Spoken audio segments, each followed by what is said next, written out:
Season 45, War number 3, I died about 15 times to Node 10 Kindred. Season 46, War number 3, I died twice to Photon on 28 and Silk on 39. Season 47, War number 3, I died to Node 35 Gore and almost died to Node 44 Killmonger. Season 48, War number 3, I died to Node 35 Cersei and twice to Node 42 Gore. So with this creative intro I came up with, this is describing the War 3 curse. In the past 4 seasons of War for me, in this alliance, I have died on War 3 almost multiple times every single war, if not multiple times every single war. And this has been for the past 4 seasons where just War number 3 I screw up. So this is my time to break the curse and have a successful War 3 for once. And I have a lot to answer for because I have 8 fights this war, and we're going to be using Claire, we're going to be using Emma, and we're going to be using Elsa. And we're going to start on Node 4, which has been a very consistent path for me to be taking in Section 1, because Claire is one of the only true great options for this CGR. We could send a hood, but we don't have a hood that's at a high rank, so we have to use my Claire usually. And so basically I just need to make sure that if he throws a special, I need to keep him under buff immunity, and I want to anti-bait his heavy attack if I can help it. We just need to make sure our judgments, or his judgments, never hit 5, because that is where the problems ensue, because that is when he places Damnation, and with the extra attack he has from that passive Fury, it gets very bad, and we want to avoid him stacking passive Furies if possible, and just avoid him gaining judgments altogether. So we did that fight pretty cleanly. That's one of the cleaner Node 4 CGRs I've done this season. I almost died to the one last war, but luckily I did a really good job that time. And now we have Void on Node 13. This is the 3rd time I've taken this season already. It's been on both of the other wars previously, and then of course this one. I have fought both CGR and Void on Path 4. Very common placements. So next up is Elsa versus this Void, and I just barely started talking about it, and he's already about dead because Elsa on this node is completely busted. So yeah, that Void went down in like 25 seconds or so. So speaking of Elsa, now we're fighting her, and this is Emma's first fight of the war. And this is on Node 19, which is not really a big deal because 19 is like honestly one of the easiest nodes on the map. And this Elsa is no exception. We're going to throw on our 6-hour boost just so I can cover the last 6 fights, ideally before nighttime when I was doing all this. So we're going to go in with Emma, and with Emma we're going to be going for parry heavies, and then we stack our X Magicka, of course, by using the parry and hitting with light attacks into her block. I think I do a combination of both, usually starting with parry heavies and stuff like that. I don't necessarily need a bunch of prowess just because of how fast this fight is going to go. We're going to throw this SP2, and we did not get a crit on either of the hits, which is very unfortunate, but does not matter too much. Because this Elsa is of no danger of killing us. We have 7 X Magicka prowess. I'm just going to go for a parry heavy. We're back into telepath form, and we're going to do a bunch of damage now. And we're going to go for another SP2 here, and we do 49k on the first hit without even seeing the second hit. So that's really nice. Next up, we have Pig on Node 28. And this was a fight that I figured would be pretty easy just because Elsa has enough debuffs to outdamage Despair, has enough debuffs to use Despair, I should say, to outdamage his healing. And even when I'm losing my precision in this fight, or my dex buff, it really doesn't matter. I just need him to throw SP1s, and then we're kind of chilling. If he evades once, we can place a cold snap for the rest of the fight to make it to where he can evade as long as he's cold snapped, obviously. And this fight is going to go down so fast that I was barely able to describe everything that's happening here, because we're going to go for this combo, and then an SP1, and then he's dead. So that's another 30-second Elsa fight. So Elsa Bloodstone, really fast killer for some of these war fights. But now we get to start the minis, and we're going to start with Kate Bishop on node 39. Pretty easy fight for Emma. I just need to get my X Magica prowess going early, and then I can completely shut off the power snack node, giving her power. I'm going to lose my dex buff, but as long as she's not getting power, that's the more important part. And so now she can't evade either because I have more than 3 X Magic prowess, so we can just go for parry heavies, and she still has less power than me, so we can just go right in.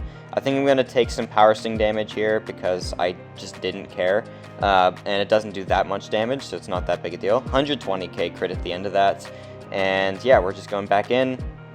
I'm going to go for parry heavy, and then parry heavy, and then just a few more hits. I don't even know why I didn't combo there, but 30k crit at the end of that SP1. Really good job. So next up is Baron Zemo on node 41. And this is a tricky fight, but not really for Emma because she's just so good with this tactic. I wasn't even running mutant powerbacks for this fight, which just make the fights go so much faster. I just didn't feel the need to, and clearly I didn't. So we're going to keep doing this, and then we're going to go for a heavy attack finally. And this does have power focus 1, meaning he is going to be throwing or gaining power when we're throwing the heavies in diamond form more frequently than normal, but that's okay.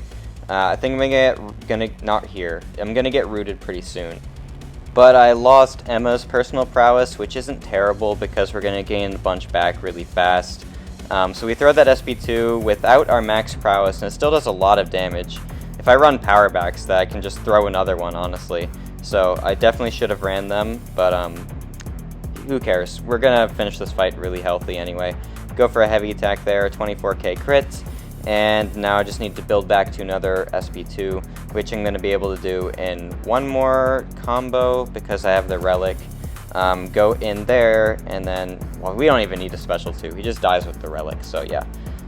Emma completely destroying that, and next up we have Claire fights, starting with node 44 Aarkus, and this is a pretty easy fight, but I do have to worry about hazard shift a little bit, because when I'm using Claire for hazard shift, I usually never cycle out of the curse that I want to stick with the whole fight.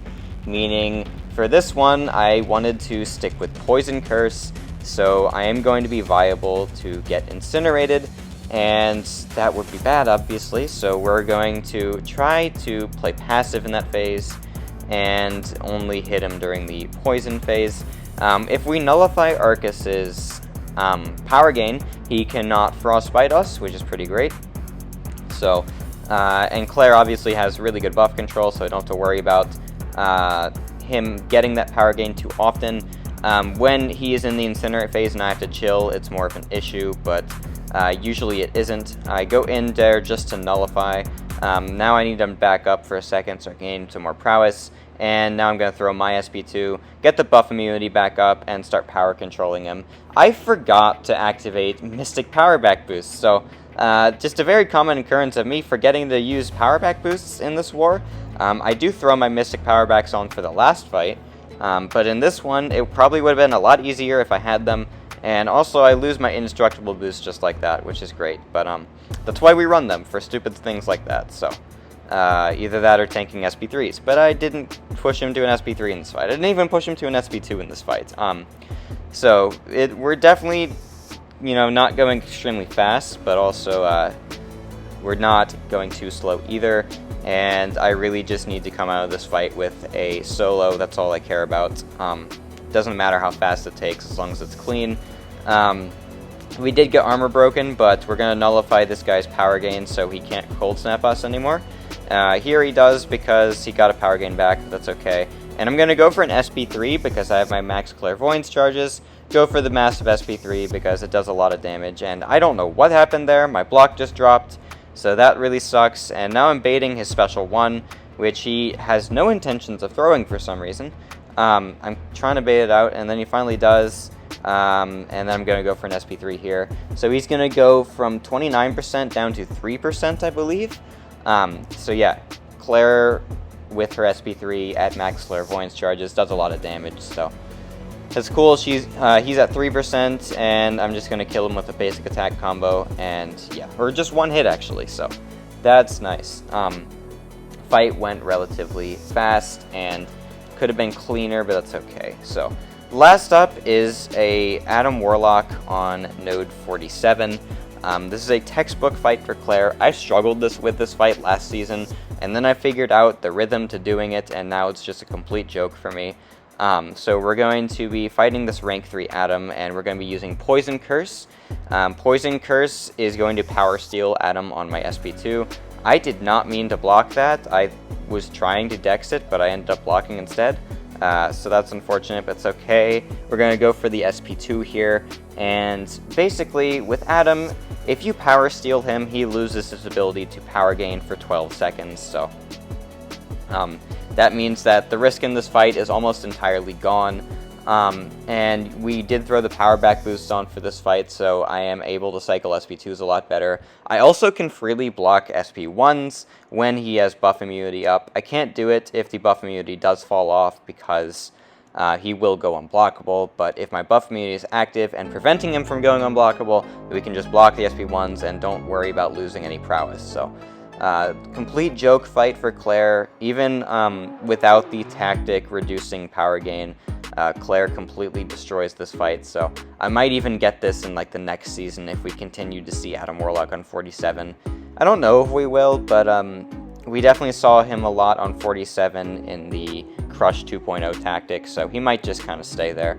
We'll see though, only time will tell. I don't know why I'm talking about next season when I'm only 3 wars into this season. But either way, this Adam is just about dead. I just need him to throw a couple more special attacks, and then we're gonna kill him with the Striker and SP2. So, actually, just one more special attack.